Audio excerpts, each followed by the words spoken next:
10 बड़ी खबरों के बाद चलिए आगे बढ़ते हैं। बड़ी खबर से शुरुआत करते हैं। किसान आंदोलन को लेकर न्यूज नेशन ने एक चौंकाने वाली साजिश का खुलासा किया है। हम आपको दिखाने जा रहे हैं कि कैसे पिछले 2 महीनों से जारी किसान आंदोलन के सहारे देश को इंटरनेशनल प्रोपेगेंडा के तहत बदनाम करने की पूरी प्लानिंग की गई थी और इसके लिए कैसे इंटरनेशनल सेलिब्रिटीज को भी शामिल किया गया इस पूरी साजिश में। हम आपको दिखाएंगे हमारी एक्सक्लूसिव रिपोर्ट के जरिए पूरे सबूतों के साथ, परत दर परत हम आपको यह भी बताएंगे कि कैसे ये पूरी साजिश रची गई थी हिंदुस्तान के बाहर, जबकि मुद्दा था हिंदुस्तान के अंदर का, हिंदुस्तानियों का।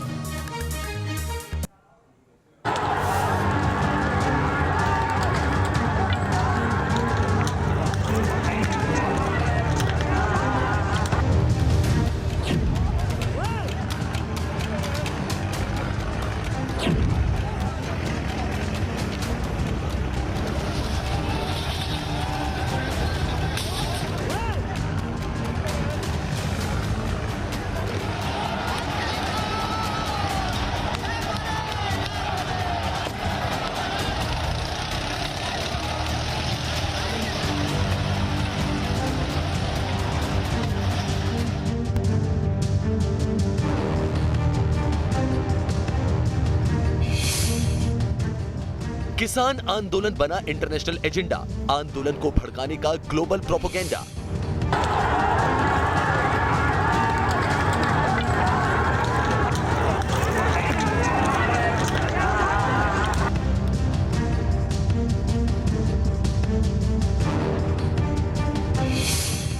हिंदुस्तान में किसानों का संग्राम, 7 समंदर पार से साजिश को अंजाम।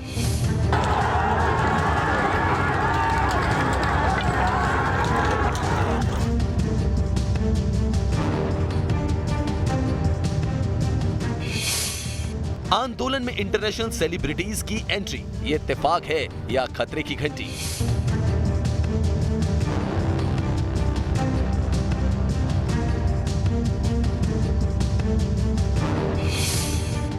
न्यूज नेशन करने जा रहा है साजिश का पर्दाफाश, परत दर परत सबूतों के साथ।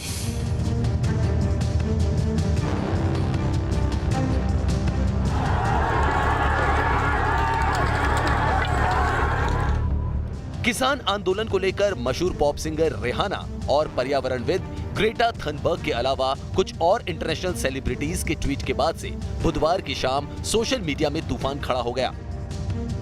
लोग सोच में पड़ गए कि आखिर दूसरे देश के सेलिब्रिटीज भारत में 70 दिनों से चल रहे किसान आंदोलन में एक के बाद एक अचानक से क्यों कूद गए। लेकिन न्यूज नेशन के हाथों कुछ ऐसे सबूत लगे जिससे साबित होता है कि ये सब किसानों के प्रति सहानुभूति नहीं, बल्कि किसान आंदोलन को आग देने, उसे भड़काने के लिए एक बड़ी इंटरनेशनल साजिश है।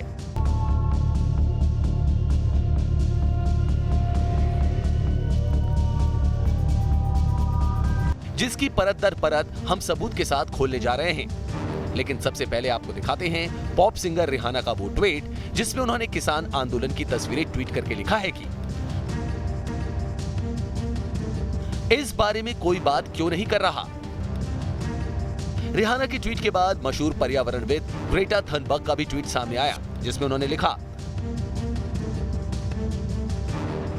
हम भारत में किसानों के आंदोलन के प्रति एकजुट हैं। इसके बाद उन्होंने एक और ट्वीट किया जिसके जरिए उनकी असली मंशा साफ हो गई कि किसान आंदोलन के बहाने किस तरह भारत को अंतर्राष्ट्रीय स्तर पर बदनाम करने की साजिश रची जा रही है। और इसका पूरा कच्चा चिट्ठा न्यूज नेशन के हाथ लगा है जिसे हम आपको अभी दिखाएंगे। लेकिन इससे पहले आपको बता दें कि आखिर ग्रेटा थनबर्ग हैं कौन। 16 साल की ग्रेटा थनबर्ग स्वीडन की पर्यावरण कार्यकर्ता हैं। 8 साल की उम्र से जलवायु परिवर्तन पर काम कर रही हैं। 2018 में ग्रेटा स्वीडन की संसद के सामने प्रदर्शन के बाद चर्चा में आई। अमेरिका में आयोजित हुए संयुक्त राष्ट्र के जलवायु सम्मेलन भाषण में ट्रम्प समेत कई नेताओं को लताड़ा। टाइम मैगजीन ने ग्रेटा को 2019 का पर्सन ऑफ द ईयर चुना। ग्रेटा ने 3 फरवरी की शाम एक और ट्वीट किया और भारत में चल रहे किसान आंदोलन के समर्थन के लिए एक टूल किट शेयर किया जिसने उनकी पोल खोलकर रख दी कि कैसे किसान आंदोलन के कंधे के सहारे भारत सरकार पर अंतर्राष्ट्रीय दबाव बनाने की योजना बनाई गई थी, जिसका एक सबूत हम आपके सामने रखने जा रहे हैं। Team news nation.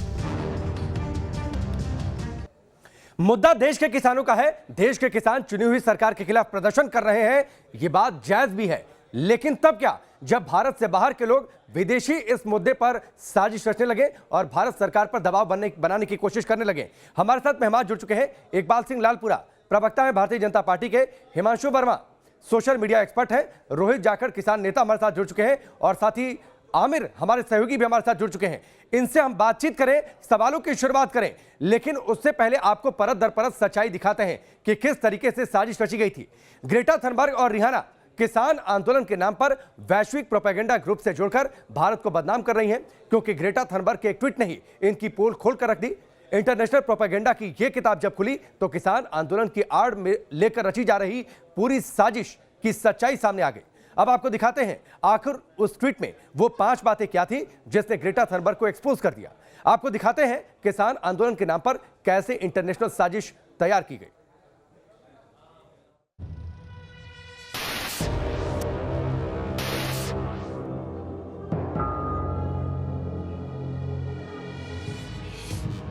भारत के खिलाफ इंटरनेशनल प्रोपेगेंडा के 2 बड़े चेहरे, पॉप सिंगर रिहाना और पर्यावरण कार्यकर्ता ग्रेटा थनबर्ग।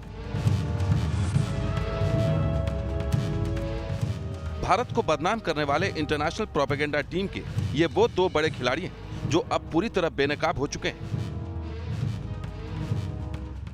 ग्रेटा थनबर्ग के भारत विरोधी एजेंडे की पोल खुद उनके ट्वीट से ही खुल गई और ग्रेटा थनबर्ग की इन काली करतूतों का कच्चा चिट्ठा न्यूज नेशन के पास है।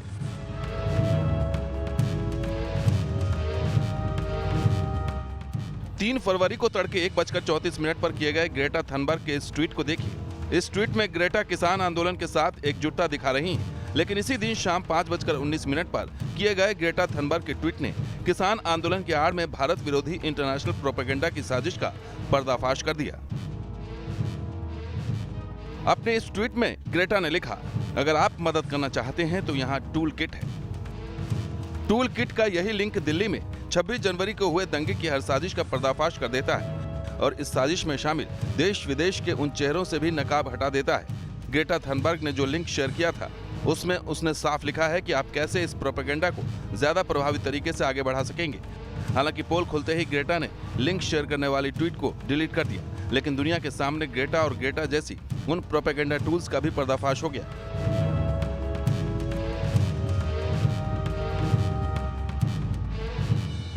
जिन्होंने एक ओर साजिशन किसान आंदोलन की आड़ में दिल्ली को हिंसा की आग में झोंकने का काम किया और दूसरी ओर वैश्विक मंचों पर भारत को बदनाम करने की साजिश का जाल बुना, लेकिन अपने इसी जाल में साजिश करने वाले खुद फंस गए। अब आपको एक एक कर दिखाते हैं कि ग्रेटा थनबर्ग ने जो लिंक शेयर किया उसमें किसान आंदोलन की प्लानिंग के साथ ही 26 जनवरी से पहले दिल्ली हिंसा का खाका कैसे खींचा गया था। और इनका पहला हथियार था सोशल मीडिया, जिसमें किसान आंदोलन को लेकर ट्वीट कर तूफान लाने का मंसूबा था। जो गूगल डॉक्यूमेंट का लिंक ग्रेटा थनबर्ग ने शेयर किया उसमें लिखा था, ग्लोबल ट्वीट स्टॉर्म में शामिल हो 23 जनवरी और 26 जनवरी, वक्त शाम 5 बजे से 7 बजे। इसके साथ ही कैप्शन और हैशटैग भी शेयर किए गए थे, जैसे hashtag stand with farmers, hashtag ask India why, hashtag farmers protest.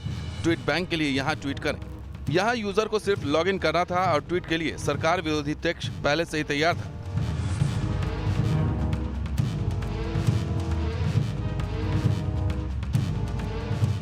किसान आंदोलन से एकजुटता दिखाने के लिए किसको टैग करना है उसके लिए भी सोशल मीडिया अकाउंट शेयर किए गए थे, जैसे टैग करने वाले account @thepmo, @UNDP, @UNFAO, @XRebellionInd और @PMO India, @UNDP India, @TimesTrolley।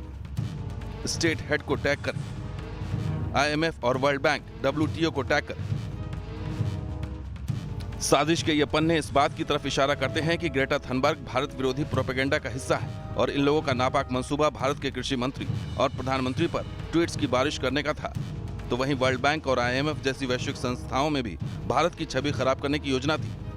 अब आपको स्टेप बाय स्टेप दिखाते हैं कैसे ग्रेटा ने ट्वीट के जरिए यह भी बताया कि भारत सरकार पर किस तरह से दबाव बनाया जा सकता है। सोशल मीडिया पर तस्वीरें भेजने के लिए बाकायदा ईमेल ID भी दी गई थी।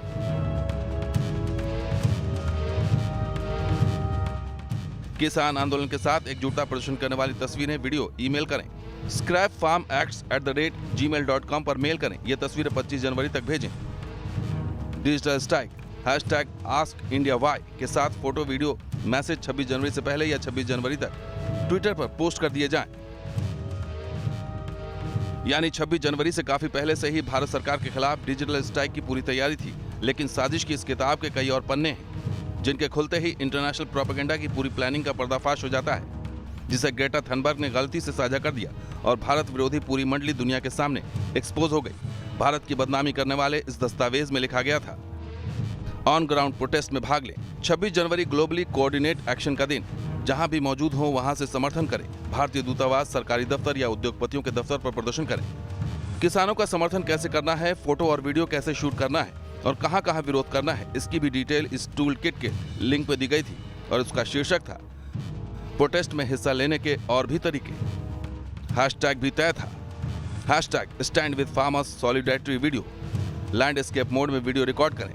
सॉलिडेरिटी मैसेज वाले पोस्टर या कार्ड लेकर तस्वीर लें। वीडियो तस्वीरें कंपाइल कर प्रोटेस्ट साइट पर दिखाई जाएंगी। 26 जनवरी को सोशल मीडिया और दूसरे प्लेटफॉर्म पर शेयर की जाएंगी। सिर्फ 26 जनवरी की ट्रैक्टर परेड को लेकर ही यह इंटरनेशनल साजिश नहीं रची गई थी, बल्कि भारत के इन दुश्मनों की फरवरी की भी फॉरवर्ड प्लानिंग तैयार थी। ग्रेटा की साजिश की किताब में लिखा था, 4-5 फरवरी को ट्विटर पर तूफान लाएं। किसानों से एकजुटता दिखाने के लिए फोटो, वीडियो शेयर करें। सॉलिडेरिटी मैसेज 5 फरवरी तक भेजें। आखिरी दिन 6 फरवरी का होगा। scrapfarmact@gmail.com स्थानीय प्रतिनिधि से संपर्क करें। ऑनलाइन पिटीशन साइन करें। 13-14 फरवरी को भारतीय दूतावास, सरकारी दफ्तरों के पास ऑन ग्राउंड एक्शन। जाहिर है भारत के दुश्मनों की देश और विदेश में प्रदर्शन की योजना थी, लेकिन उनके नापाक मंसूबों का ये काला चिट्ठा लीक हो गया और सोशल मीडिया के जरिए चलाया जा रहा एंटी इंडिया प्रोपेगेंडा पूरी दुनिया को साफ दिखाई दे रहा है। फिलहाल पॉप स्टार रिहाना और पर्यावरण कार्यकर्ता ग्रेटा थनबर्ग जैसी हस्तियों को विदेश मंत्रालय ने सख्त जवाब दे दिया है। भारत ने साफ कहा है कि सोशल मीडिया पर अफवाह न फैलाएं। दूसरी तरफ ब्लॉक ट्विटर अकाउंट दोबारा शुरू करने पर भी केंद्र सरकार ने ट्विटर को नोटिस भेजा है। आदेश न मानने पर कार्रवाई की चेतावनी दी गई है। Team news nation. ये रिपोर्ट आपने देखी और पूरे सबूतों के साथ आपने जाना कि किस तरीके से जो मुद्दा देसी था, जो शिकायतें देश के लोगों की थी, उसको प्रोपेगेंडा बनाकर कैसे देश के बाहर साजिश रची गई, देश को बदनाम करने की, देश की चुनी हुई सरकार पर अंतर्राष्ट्रीय दबाव बनाने की। हमारे सहयोगी सैयद आमिर हमारे साथ जुड़ चुके हैं, इकबाल सिंह लालपुरा जो कि प्रवक्ता है भारतीय जनता पार्टी के, हिमांशु वर्मा हमारे साथ जुड़े हैं और साथ ही रोहित जाखड़ किसान नेता हैं। रोहित जाखड़, सबसे पहले मैं आपके पास आता हूं, खुश तो आप लोग होंगे, विदेशों से भी समर्थन मिल रहा है। देखिए, राष्ट्रवादिता और राष्ट्र हमारे लिए सर्वोपरि था, है और रहेगा। खुश होने की कोई बात ही नहीं है। किसान पिछले लगभग 70 दिनों से आंदोलनरत है और उनकी मांग लगातार एक ही है कि कृषि बिल वापस होने चाहिए, एमएसपी पे संवैधानिक कानून बनना चाहिए।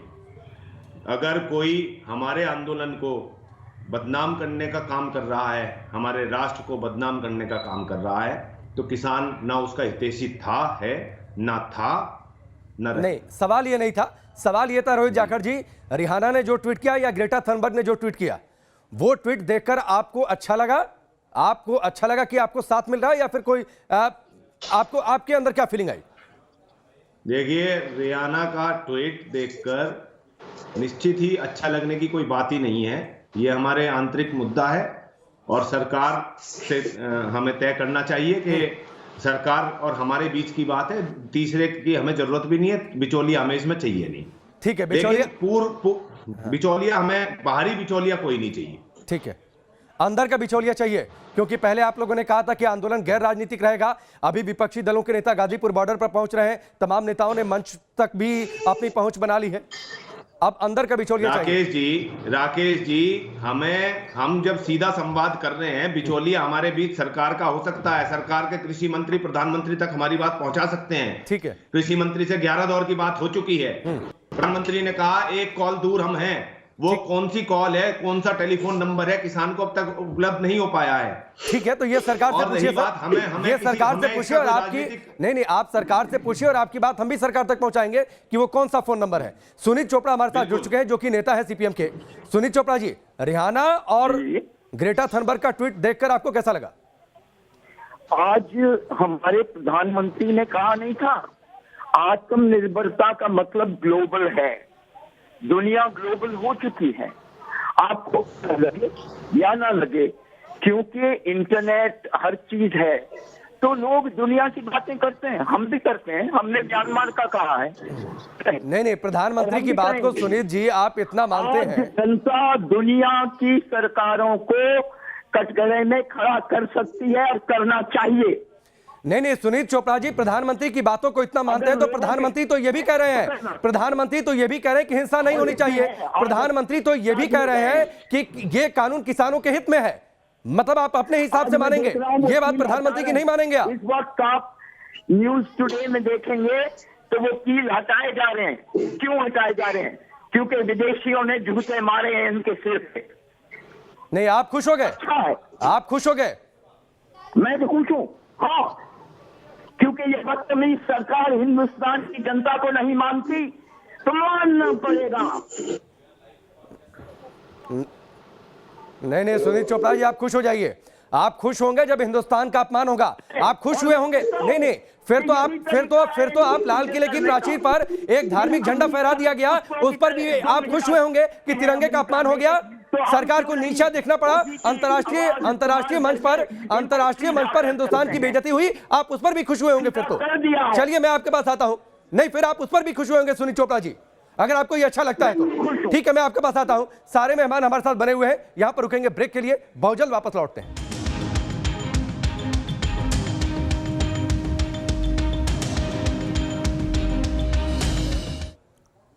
ब्रेक के बाद चलिए आगे बढ़ते हैं। सारे मेहमान हमारे साथ बने हुए हैं। हमने अपनी रिपोर्ट में दिखाया किस तरीके से भारत में जो हिंसा हुई उसकी साजिश बाहर रची गई थी और किस तरीके से एक बड़ा प्रोपेगेंडा देश के बाहर, देश के खिलाफ, देश के आंदोलन की आड़ में रचा जा रहा है। सुनीत चोपड़ा जी की बातें आपने सुनी। मैं इकबाल सिंह आपके पास आता हूं। सुनीत चोपड़ा जी बड़े खुश हैं, बाहर से साथ मिल रहा है, हिंदुस्तान की बेइज्जती हो रही है। राकेश जी, ये भारत के एकता, अखंडता और गौरव जो है, ये तीनों का प्रश्न है। जो व्यक्ति विदेशी लोगों की भारत में दखलंदाजी की बात करता है, उसको अपने अंदर झांकी मारनी चाहिए कि वो क्या कर रहा है। एक बात। दूसरी बात ये है, किसान का आंदोलन पंजाब से शुरू हुआ। पंजाब में एक कल्चर है, उस कल्चर को कहते हैं पंजाब ना हिंदू ना मुसलमान, पंजाब जिਉਂਦਾ ਗੁਰਾਂਦੇ ਨਾਲ। और उस कल्चर में एक बात आती है, काल खाए कि छतों दे नानक राह पछाने से। आप मेहनत करो, उसमें से गरीब को दो, वो गुरु नानक के रास्ते पे है। और दूसरी तरफ वहां पंजाब का एक 50-60 साल पहले कल्चर बना है। नहीं, इकबाल सिंह, ये सारी बातें इस लेवल तक नहीं पहुंचती, या फिर आज हम इस पर चर्चा नहीं कर रहे होते कि इस आंदोलन की आड़ में बाहर प्रोपेगेंडा फैलाया जा रहा है। अगर आप लोग पिछले 70 दिनों में इस समस्या का समाधान निकाल लिए होते। 70 दिन क्या काफी नहीं थे सरकार के लिए? बात मानने वाले हैं, ये कहते हैं कि चढ़िया महीना बाकी जना के अपने लैंड के खो, ये तो खोम पाई और लूटपाट की बात करते हैं ये कामरेड। नहीं, ठीक है इकबाल सिंह, एक ब्रेक लेना है। ब्रेक के बाद सवाल एक बार फिर से मेरा यही होगा कि क्या 70 दिन सरकार के लिए काफी नहीं थे कि इस समस्या को किसानों से बातचीत करके सुलझा लिया जाए, उन्हें मना लिया जाए? क्या सरकार इस बात में नाकाम रही? अगर सरकार सफल हो जाती इस आंदोलन को समाप्त कराने में, तो आज इस पर चर्चा नहीं हो रही होती कि बाहर के लोग हिंदुस्तान के मसलों में दखल क्यों दे रहे हैं। एक ब्रेक के लिए रुकेंगे, जल्द वापस लौटते हैं।